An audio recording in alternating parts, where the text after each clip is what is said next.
नमस्ते मेरे छात्रों, आज हम देखते हैं हिंदी व्याकरण। हिंदी व्याकरण में देखते हैं वाक्य के प्रकार।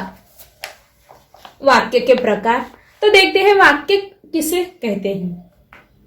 शब्द के ऐसे सार्थक समूह को वाक्य कहते हैं।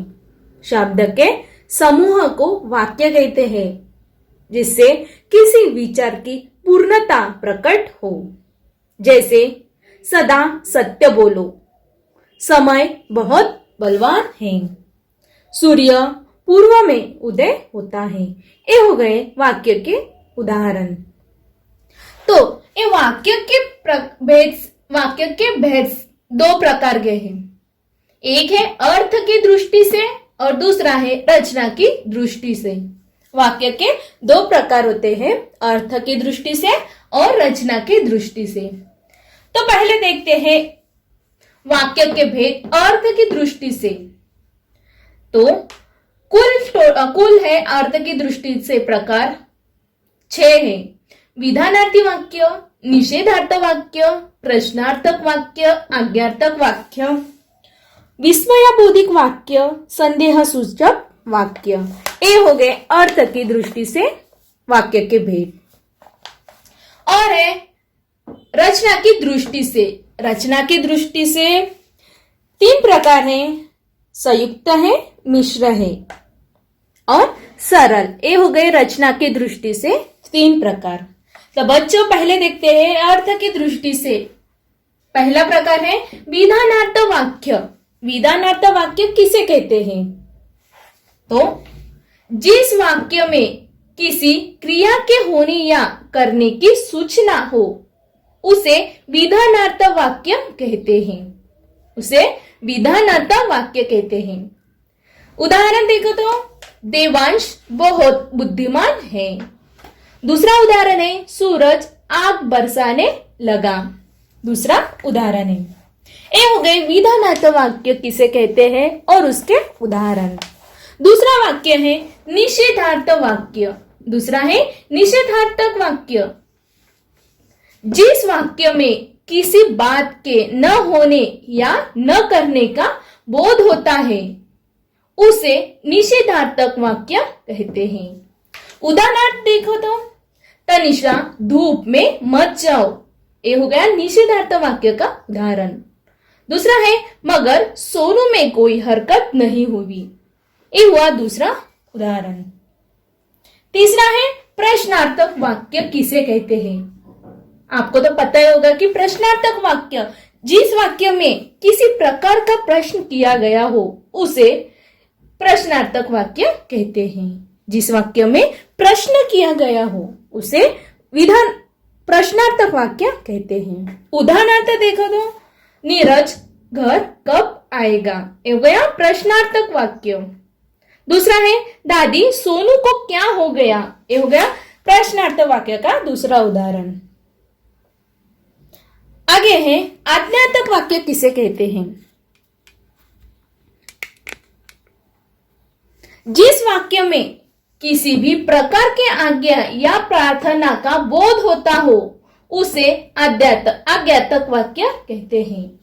जिस वाक्य में किसी भी प्रकार की आज्ञा या प्रार्थना का बोध होता हो उसे आज्ञार्थक वाक्य कहते हैं। उदाहरण देखो तो शैलेश जल्दी घर पहुंचो। दूसरा उदाहरण है धवल वर्षा में नहाना बंद करो। ये हो गया आज्ञार्थक वाक्य का दूसरा उदाहरण। 5वां प्रकार है विस्मयादि बोधक वाक्य। अर्थ की दृष्टि से 5वां प्रकार है विस्मयादि बोधक वाक्य। विस्मयादि बोधक वाक्य किसे कहते हैं? जिस वाक्य में हर्ष, शोक, विस्मय, घृणा आदि का बोध होता है उसे विस्मयादि बोधक वाक्य कहते हैं। उदाहरण देखो तो वाह क्या सुंदर दृश्य है। दूसरा उदाहरण है अरे तुम आज ही आ गए। ये हो गया विस्मयादि बोधक का दूसरा उदाहरण। 6वां प्रकार है संदेह सूचक वाक्य। संदेह सूचक वाक्य किसे कहते हैं? कुछ वाक्य ऐसे होते हैं जिनसे संदेह का संभावना का बोध होता है। जिस वाक्य कुछ वाक्य ऐसे होते हैं जिसमें संदेह का संभावना का बोध होता है। उदाहरणार्थ देखो, महेश अब तक जा चुका होगा। महेश अब तक जा चुका होगा। दूसरा उदाहरण है, मजदूर खेत में काम करता होगा। ये हो गए वाक्य के भेद। वाक्य के भेद में अर्थ की दृष्टि से प्रकार। अर्थ की दृष्टि से प्रकार। अभी देखते हैं रचना की दृष्टि से प्रकार। रचना की दृष्टि से 3 प्रकार हैं, सरल वाक्य, संयुक्त वाक्य और मिश्रित वाक्य।